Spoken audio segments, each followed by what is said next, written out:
এদেশের মানুষের একটা স্বপ্ন ছিল, লাখো মানুষের হৃদয়ের আকাঙ্ক্ষা ছিল, হাজার হাজার মানুষের শাহাদাতের রক্তের উপর দিয়ে দেশ ভাগ হয়েছিল, হাজার হাজার মানুষ, লক্ষ লক্ষ মানুষ জীবনের সমস্ত সম্পত্তি থেকে বঞ্চিত হয়ে তারা কোটি কোটি টাকার মালিক একদিনে রাতের অন্ধকারে পথের ভিখারিতে পরিণত হয়েছিল। এদেশের মুসলমান অনেক ত্যাগ আর কোরবানি স্বীকার করে একটা মানচিত্র চেয়েছিল, একটা ভূখণ্ড চেয়েছিল। তারা অনেক বড় রাষ্ট্র চায় নাই, চেয়েছিল শুধু একটা ভূখণ্ড, যেই ভূখণ্ডে মাথা উঁচু করে আল্লাহর দ্বীন নিয়ে তারা বেঁচে থাকবে। কাজেই সেই দেশে রাস্তার মোড়ে মোড়ে আপনি মূর্তি বসাবেন আর বলতে গেলে ক্ষিপ্ত হবেন আপনি। আপনাকে অধিকার এদেশের মানুষ দেয় নাই। আপনারা তো মূর্তি বানাতে মনে চায়, তাহলে সেই দেশটায় চলে যান যেই দেশটা ভাগাভাগিতে হিন্দুদের ভাগে পড়েছে। তখন তো ভাল লাগে না এই কথা বলছি, সেট করে উঠতেন, এখন কই গেলেন? এই সব কথা বুঝায় বলছি, এগুলি শুধু গরম গরম বলেছি তা নয়, অনেক যুক্তি দিয়ে কোরআনের আয়াত দিয়ে বুঝিয়েছি। বলেছি এ কথা যে আমরা আপনাদের কল্যাণকামী। উলামায়ে কেরামের ঐতিহাসিক জিম্মাদারি আদ-দ্বীন ওয়ান নাসিহা, মানুষের কল্যাণকামিতা করা, মানুষের প্রতি আন্তরিকতা রাখা, এটার নামই হলো দ্বীন, এটার নামই হলো ইসলাম। লিল্লাহি ওয়া লিরাসূলিহি ওয়া লিআইম্মাতিল মুসলিমিন। আল্লাহর প্রতি আন্তরিকতা থাকতে হবে, আল্লাহর রাসূলের প্রতি আন্তরিকতা থাকতে হবে, এবং শাসকদের প্রতি আন্তরিকতা থাকতে হবে। আর সাধারণ মানুষের প্রতি তো আন্তরিকতা এবং কল্যাণকামিতা থাকতেই হবে। শাসকের প্রতি আন্তরিকতার জায়গা থেকে বলেছিলাম এ কথা যে এভাবে একজন মরহুম মানুষের মূর্তি বানায় তাকেও লাঞ্ছিত এবং অপদস্থ করবেন না, নিজেরাও লাঞ্ছনার সম্মুখীন হবেন না। এই কথা কেন বললাম? কলিজার মধ্যে বলে আগুন ধরে গেছে। এরপরে যা হবার হয়েছে, প্রতিটা ঘটনা এই আপনাদের মাহফিলে যা কিছু ঘটেছিল সেই সূত্র ধরেই ঘটেছিল। গোটা বাংলাদেশে অঘোষিতভাবে আমাদেরকে মাহফিলগুলোর উপরে 144 ধারা জারি করে দেওয়া হয়েছিল। শত শত মাইল পথ অতিক্রম করে মাহফিলের মঞ্চে উপস্থিত হওয়ার পর সেখানে আমাদেরকে মানুষের সঙ্গে ন্যূনতম একটু সাক্ষাৎ পর্যন্ত করতে দেওয়া হয় নাই, কথা বলতে দেওয়া হয় নাই। গোটা মানুষকে, মানুষের অধিকারকে এভাবে জিম্মি করে মনে করেছিলেন যে এভাবেই বুঝি সারা জীবন পার করা যাবে। আমরা বলতে চাই যে ভবিষ্যতে সকলেই যেন আমরা এখান থেকে শিক্ষা গ্রহণ করি। আল্লাহ পাক বুঝবার তৌফিক দান করেন। এটা আমাদের স্পষ্ট পয়গাম। এই কথাটা সকলেই মনে রাখবেন যে ভাগাভাগিতে এই দেশ, এই মানচিত্র, এই ভূখণ্ড মুসলমানদের ভাগে পড়েছে। সুতরাং ইসলাম হবে এই ভূখণ্ডের চূড়ান্ত গন্তব্য, ইসলাম হবে দেশের চূড়ান্ত ঠিকানা, ইসলাম হবে এই ভূখণ্ডের চূড়ান্ত পরিচয়। ইসলামকে মাইনাস করে কাউকে দেশে আধিপত্য চালাতে দেওয়া যাবে না।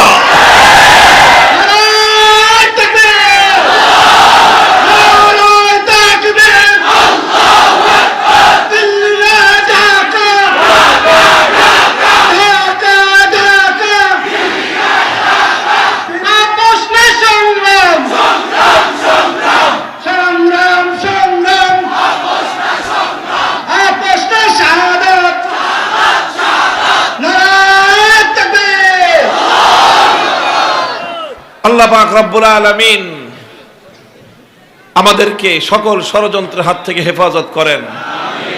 আমাদের পূর্বসূরীদের, আমাদের বাপদাদাদের অনেক ত্যাগ, অনেক ঘাম, অনেক অশ্রু আর অনেক রক্তের বিনিময়ে অর্জিত এই মুক্ত স্বাধীন মাটিতে আল্লাহ যেন আমাদের সকলকে এই কালেমার পতাকা উড্ডীন করার তৌফিক দান করেন। বন্ধুগণ, আমি কোরআনে পাকের একটি আয়াত তেলাওয়াত করেছি। শোনাই, আলেম ওলামারা এতিমখানা নিয়ে কথা বলুক, তাতেও তাদের সমস্যা নাই। মসজিদ, মাদ্রাসা, কবরস্থান নিয়ে কথা বলুক, এতে তারা আপত্তি করে না।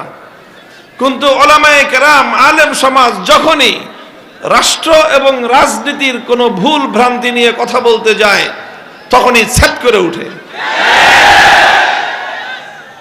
গরম তেলের মধ্যে বেগুন ছেড়ে দিলে যেরকম ছ্যাট করে, এই আলেমদের মুখে তারা রাষ্ট্র রাজনীতি সংক্রান্ত কোনো কথা শুনলে আর তাদের শরীরে সহ্য হয় না, অ্যালার্জির চুলকানির উপদ্রব হয়।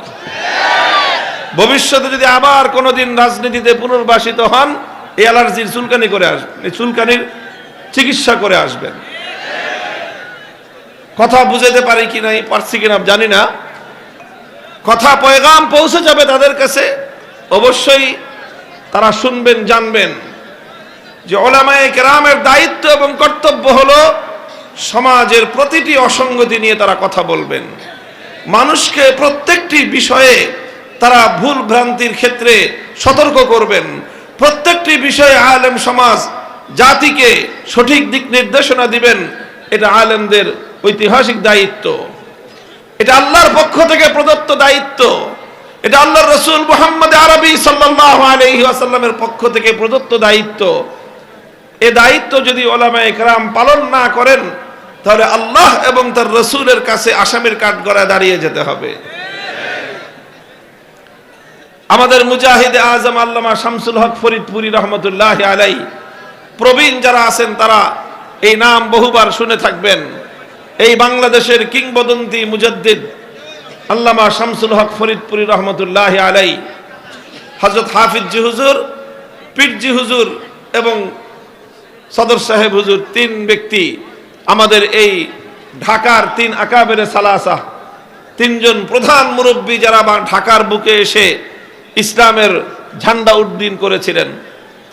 শামসুল হক ফরিদপুরি রহমতুল্লাহি আলাইহি পাকিস্তান আমলে আমরা আমাদের পূর্বসূরীদের কাছে, আমি আমার শাইখুল হাদিস আব্বাজান আল্লামা আজিজুল হক রহমতুল্লাহি আলাইহির কাছ থেকে শুনেছি এই ঘটনা বহুবার।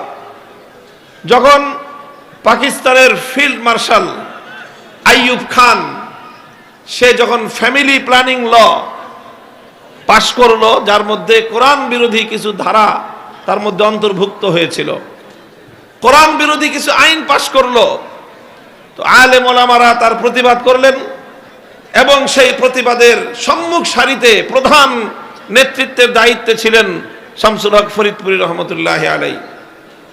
তখন আইয়ুব খানের পক্ষ থেকে এই পূর্ব পাকিস্তান তৎকালীন বর্তমান এই অঞ্চলের বাংলা অঞ্চলের গভর্নর যিনি ছিলেন, তিনি আলেম ওলামাদের সঙ্গে কথা বলার জন্য মিটিং ডাকছেন।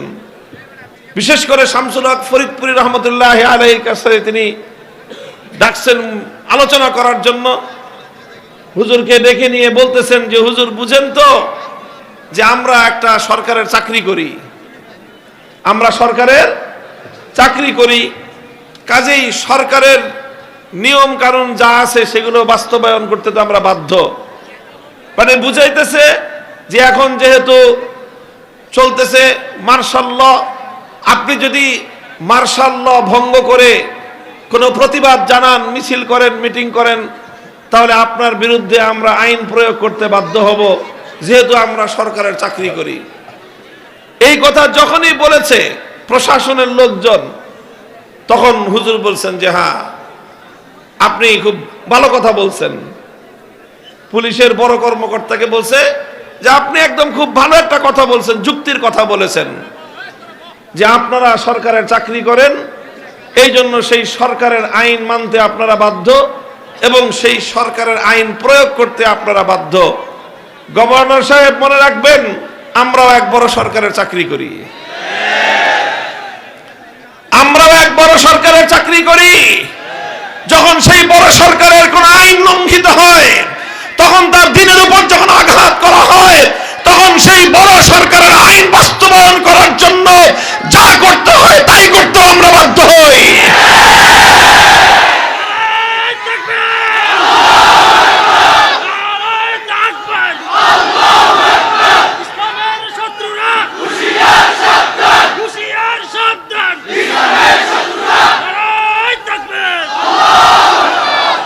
এই কথাটা চিরন্তন একটা কথা। আলেম ওলামাদের একটা সীমাবদ্ধতার জায়গা হলো এই, তারা ইচ্ছা করলেই চুপ করে থাকতে পারেন না। চুপ করে থাকবার অধিকার সবসময় ওলামায়ে কেরামের নাই। আপনারা আমাদের কণ্ঠকে অনেক সময় রুদ্ধ করে দিতে চান, আপনারা বলেন কথা বলবেন না, আমার আল্লাহ বলেন তোমাকে কথা বলতেই হবে।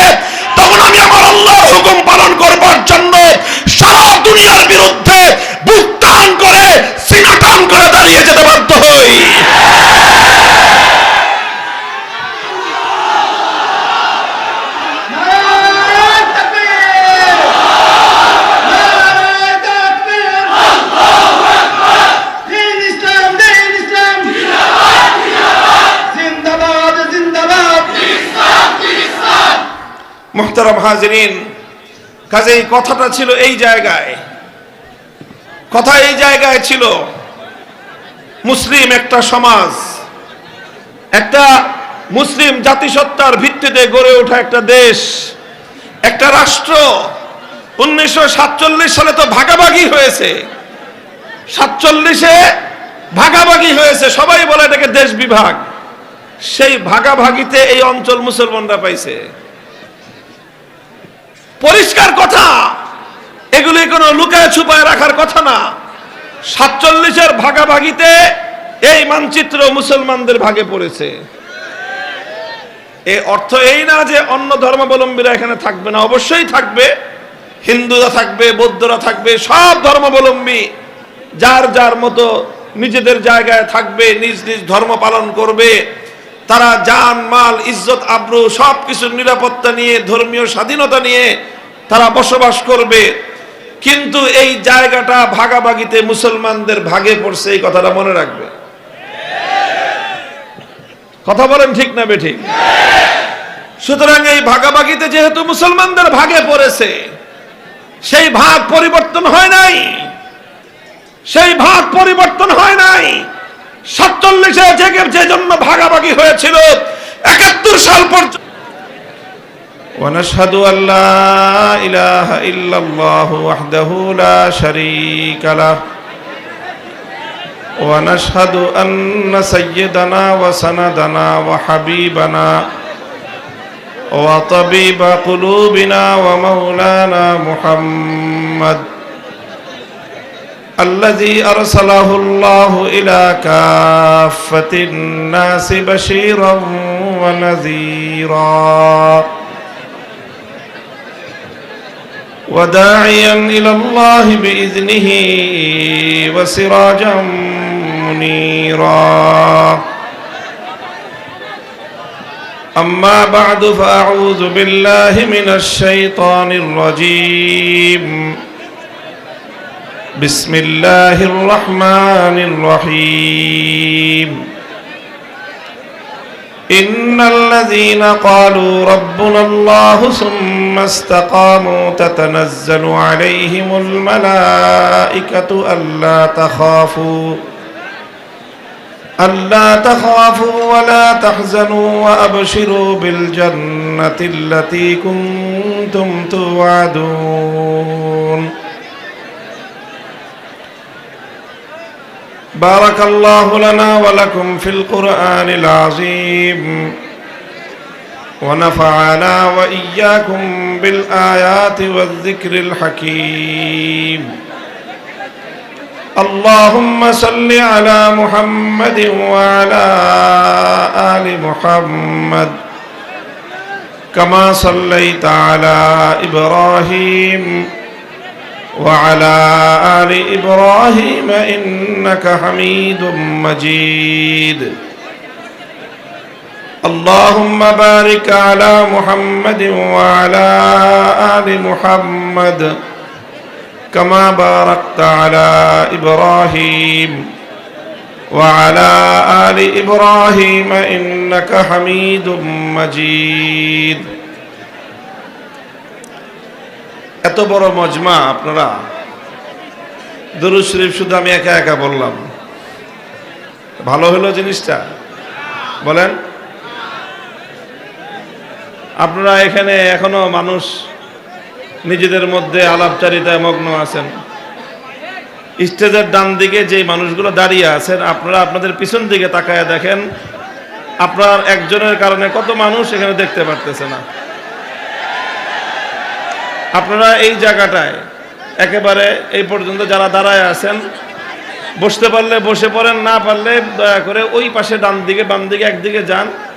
আপনার কারণে যেন আরেকজনের এখানে মাহফিলে আলোচনা শুনতে দেখতে সমস্যা যেন না হয়। অনেক মানুষ এখানে, সকলে যদি আমরা ধীর স্থিরভাবে শান্তভাবে না থাকি, একটা দুর্ঘটনা ঘটতে পারে। একটা দুর্ঘটনা আমাদের এই সকল আয়োজন এবং আমাদের সকল আনন্দকে ম্লান করে দিবে। এই জন্য সকলেই খুব দায়িত্বশীল আচরণ করবেন। এখানে যারা আছেন, কিছু মানুষ তো এখান থেকে কমতে হবে। কিছু মানুষ যুবকরা আপনারা মেহেরবানি করে পিছন দিকে গিয়ে ওই পিছন দিকে চলে যান, সামনের এই জায়গাটায় দাঁড়ায় থাকেন না। স্বেচ্ছাসেবক যারা আছেন তারা আপনারা এই জায়গাটায় একটু শান্ত করেন। আরেকটা মূলনীতি বলে দেই, এখানে কোনো সমস্যা হলে কোনো দিকে আপনারা সেই সমাধান করবেন অন্য যে কোনো উপায়ে, কিন্তু কেউ মুখে কোনো শব্দ উচ্চারণ করবেন না। আপনারা কি আমার কথা বুঝতেছেন? এখানে এত সাউন্ড হলে কিন্তু কোনো কথা বলা যায় না। আমাদের একটা কথা আছে না যে হাত থাকতে মুখে কি, এই কথাটা শুনছেন আপনারা? এই কথাটা আজকে আপনাদেরকে প্রয়োগ করার জন্য বিশেষভাবে অনুরোধ করা যেতেছে। যত সমস্যা আছে হাত দিয়ে সমাধান করবেন, মুখে কোনো আওয়াজ হবে না, ঠিক আছে? কারো কারণে যদি কারো সমস্যা হয় 3-4 জনে মিলে এসে উঠায় নিয়ে ওই পাশে আশেপাশে পুকুর আছে না, পুকুরে পানিতে ফেলে দিবেন, কিন্তু আল্লাহর হস্তে কথা বলেন না। এই কথা বলে কেন? আমি বলতেছি নীরব, একেবারে পুরা মজমা একেবারে নীরব হয়ে যাবে ইনশাআল্লাহ। আমি আপনাদেরকে বললাম যে এত হাজার হাজার মানুষের এই বিশাল মাহফিল, বিশাল মজমা, আমি একা দুরূদ শরীফ পড়লাম। দুরূদ শরীফ পড়া আপনাদের সকলের দায়িত্ব ছিল কিনা? কারণ দুরূদ শরীফের মধ্যে আমি এমন দুরূদ পড়েছি, দুরূদ ইব্রাহিমি, এখানে রাসূলুল্লাহ সাল্লাল্লাহু আলাইহি ওয়াসাল্লামের নাম একাধিকবার উচ্চারিত হয়েছে। যেই মজলিসে রাসূল আকরাম সাল্লাল্লাহু আলাইহি ওয়াসাল্লামের নাম উচ্চারিত হয়, সেখানে দুরূদ শরীফ পড়া তো সকলের জন্যই ওয়াজিব হয়ে যায়। এই জন্য আমরা সকলেই দুরূদ শরীফ পড়ি একবার, দুরূদ ইব্রাহিমি। আল্লাহুম্মা সাল্লি আলা মুহাম্মাদিন ওয়া আলা আলি মুহাম্মাদ কামা সাল্লাইতা আলা ইব্রাহিম ওয়া আলা আলি ইব্রাহিম ইন্নাকা হামিদুম মাজিদ। আল্লাহুম্মা বারিক আলা মুহাম্মাদিন ওয়া আলা আলি মুহাম্মাদ কামা বারাকতা আলা ইব্রাহিম وعلى آل إبراهيم إنك حميد مجيد। نهاية قابل احترام হযরত সদর জলসা, উপস্থিত হযরত উলামায়ে কেরাম, সম্মানিত বয়োজ্যেষ্ঠ আমার মুরব্বী সাহেবান, সমবেত ইসলাম প্রিয় কোরআন প্রেমিক তৌহিদি মুসলমান ভাই ও বন্ধুগণ, বিশেষ করে আজকের মজমায় আমাদের উস্তাদ মুহতারাম হযরত মাওলানা মুফতি দিলাওয়ার হোসেন হাফিজাহুল্লাহ তাআলা হুজুর স্বয়ং নিজেই উপস্থিত আছেন। আসলে হুজুরের জন্য একটু চেয়ারের ব্যবস্থা করতে পারলে মনে হয় ভালো হইতো। যাই হোক, এরপরেও হুজুরের নির্দেশে আমি আর কিছু এই বিষয়ে বলছি না, কিন্তু আপনাদেরকে তো নীরব হইতে হবে। ডান দিকে যারা আওয়াজ করতেছেন ওদেরকে একটু নীরব হওয়ার ব্যবস্থা করেন। মুহতারাম হাজিরিন, আপনাদের সাথে আমার সর্বশেষ যে স্মৃতি, অবশ্যই আপনাদের অনেকের সেই কথা মনে থাকার কথা। 2021 সালে আমরা এমন একটা সময় অতিক্রম করেছি যখন আমাদের ভাই ভাইদের মধ্যে পারস্পরিক মধ্যখানে একটা হিজাব, একটা অন্তরায় তৈরি করার আয়োজন করা হয়েছিল। স্বাভাবিকভাবে আমাদেরকে কথা বলতে দেওয়া হয় নাই, জোর করে মানুষের কণ্ঠ রোধ করে দেওয়ার চেষ্টা করা হয়েছে। কত বিশাল পরাক্রমশালী একটা শক্তি ছিল, সব মানুষ তাদের কাছে জিম্মি ছিল, কিন্তু আল্লাহ পাক রব্বুল আলামিন যখন চেয়েছেন তখন সেই পরাক্রমশালী শক্তি তাসের ঘরের মতো ভেসে গেছে। আল্লাহ পাক রব্বুল আলামিন এই জাতির জন্য রহম করেছেন, তাদের উপর রহম করেছেন। জাতিকে আল্লাহ পাক রব্বুল আলামিন এক জিম্মি দশা থেকে মুক্তি দান করেছেন। তো এই জন্য আল্লাহ পাক রব্বুল আলামিনের শুকরিয়া আদায় করা বিশেষভাবে বাংলাদেশের মানুষের জন্য ওয়াজিব হয়ে গেছে। আমরা অবশ্যই এর শুকরিয়া আদায় করব। এর শুকরগুজারি শুধুমাত্র মুখে একবার আল্লাহ পাকের কালেমাতুশ শুকর আদায় করার দ্বারাই শেষ হবে না, অবশ্যই আলহামদুলিল্লাহ পড়তে হবে, শুকরিয়া আদায় করতে হবে মৌখিকভাবেও। এর চেয়েও বেশি শুকরিয়া আদায় করতে হবে আমাদেরকে কাজের মাধ্যমে, এর শুকরিয়া আদায় করতে হবে। আল্লাহ পাক রব্বুল আলামিন এই যে একটা পরিবেশ সৃষ্টি করে দিয়েছেন বাংলাদেশে, এখন আমরা নির্বিঘ্নে আমাদের দ্বীনি বিভিন্ন কর্মকাণ্ড পরিচালনা করতে পারছি। এই অবকাশটাকে, এই সময়টাকে দ্বীনি কার্যক্রমকে অগ্রসর করে নেওয়ার জন্য আমাদেরকে খুব ভালোভাবে সদ্ব্যবহার করতে হবে। তাহলে এটা হবে আসলে প্রকৃত শুকরিয়া আদায়। এই জন্য আমরা এই যে বিগত সময় যারা ছিলেন, এই কথাটা তারা মানুষ যখন খুব দাপটের মধ্যে থাকে তখন অনেক সময় ভালো কথা কানে তুলবার মতো সময় থাকে না। এখন তো রিয়েলাইজেশন করার মতো ওনাদের একটা পরিস্থিতি হয়েছে। এই জন্য ওনাদেরকে একটা কথা আমি বলি, ওনাদেরকে বলতে পরিষ্কার কথা, আওয়ামী লীগকে আর কি, বাসুরের নাম নিতে মুখে সমস্যার কিছু নাই। পরিষ্কার কথা যেটা আওয়ামী লীগকে বলি, একটা ভালো পরামর্শ দেই। ওলামায়ে কেরাম সকলের জন্যই আন্তরিকতার সাথে ভালোই পরামর্শই দেন। তখনও আমরা ভালো পরামর্শই দিয়েছিলাম, কিন্তু আমাদের ভালো কথাগুলো ওনাদের কাছে ভালো লাগে নাই। ক্ষমতার দম্ভে ওনারা এতটাই উন্মত্ত ছিলেন যে আমাদের কল্যাণকামিতার কথাগুলোকে ওনারা দুপায়ে ধরে পিছনে ঠেলে দিয়েছেন। সেদিন যদি আমাদের কথা শুনতেন, আমাদের পরামর্শগুলো কানে তুলতেন, তাহলে আজকে হয়তো তাদেরকে এই পরিণামের সম্মুখীন হওয়া লাগতো না। আবারও হয়তো কোনো এক সময় ফিরে আসবে, এমন কোনো চিন্তা করার কোনো কারণ নাই যে তাদের আর কোনো সময় যেই গাতায় পড়ছে এই গাতা থেকে উঠবার আর কোনো পরিবেশ আসবে না, এটা শতভাগ নিশ্চয়তা দিয়ে কেউ বলতে পারে না। ওয়াতিলকাল আইয়ামু নুদাবিলুহা বাইনান নাস। আল্লাহ পাক রব্বুল আলামিন পৃথিবীর ক্ষমতার এরকম পালাবদল ঘটাতে থাকেন। আজ একজন খুব বিপদে আছে, কালকে তার সুদিন আসবে। আবার আজকে যার সুদিন আছে, দুদিন পরে আবার তার কঠিন দিন আসতে পারে। এটাই হলো দুনিয়াতে আল্লাহ পাক রব্বুল আলামিনের নীতি এবং আল্লাহর রীতি। তবে যদি আবার সামনের কোনো দিন আপনারা আসেন, বিগত সময়ের সেই স্বৈর শাসকদেরকে লক্ষ্য করে একটা কথা আমি বলি, আলেমদের সাথে, ওলামায়ে কেরামের সঙ্গে একটা আচরণের বিষয়ে আপনারা নিজেদেরকে সংশোধন করে আসবেন।